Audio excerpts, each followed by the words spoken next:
Hey guys, welcome back to a new video, and today we're talking about synthesis. So, we've already talked about earlier in this quarter about the process of analysis, that how we really start to get to those really juicy whys and hows. You've got to start very small. It's like Melinda May eating the whale.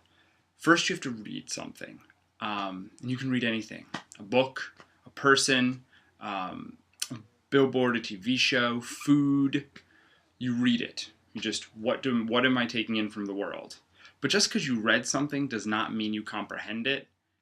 Think of Persepolis. It's a dense text. It takes a while to read it before you comprehend it. First you read, then you comprehend, and then the next step is you summarize. You distill what it really says down into its like purest idea, its purest form. Reading, comprehending, and then summarize gets us to analysis. Analysis is a big step after the first three. The first three are pretty much just systems of digestion. Can you take in ideas from the outside world? Read. Can you really understand those ideas from the outside world? Comprehend. And lastly, can you really distill those ideas into their purest form? Summarize. After all that digestion of ideas, you start idea generating. Analysis is really the first step in the higher order thinking skills of idea creation. And that's where you start asking why and how about these things in the world. And then you forward your own ideas about it. Synthesis is the next step up past analysis. And we really are getting into like the tippy top tier of higher order thinking skills. It's just idea creation. Analysis is idea creation, and then synthesis is like double analysis. It's analysis squared, or like incestuous analysis, where you lay whys and hows about one text and whys and hows about another text, and then in this interstition, I don't know, the camera middle's here, you get new whys and hows about the world in general. So you create new ideas. So I'm going to show you a little thing I drew because I didn't have a whiteboard. So as you can see here, you're really using these two texts to create ideas for a third text.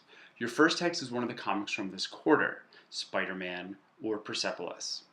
Your other text is Campbellian theory. This needs to be source Campbellian theory. You can't just use action philosophers. That's a fine way to be introduced to his ideas, but I really need you to read either one of those chapters that I posted online for you. These chapters were chosen specifically because they're most relevant to the narratives of Spider-Man and Persepolis. If you don't want to read one of those chapters and you have Myths to Live By or The Masks of God or some other source Campbell text, a book that he wrote lying around, you can go ahead and use that as your second text. So you're going to read, comprehend, summarize, and analyze one of the comics. And you know what? You've already done that. You've already done the first Spider-Man essay. You've already done the first Persepolis essay. Then you generate whys and hows from that text. You then repeat the process for the Campbellian text. You read them. It's going to take a while to really comprehend what Campbell says. He has a really dense way of writing.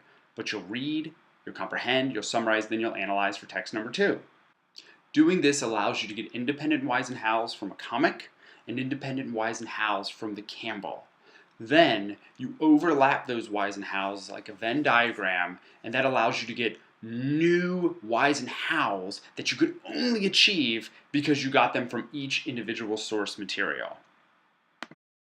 And now from these new whys and hows you can create a synthesis thesis with a what from text 1, a what from text 2, and then a unifying how that ties all of these ideas together.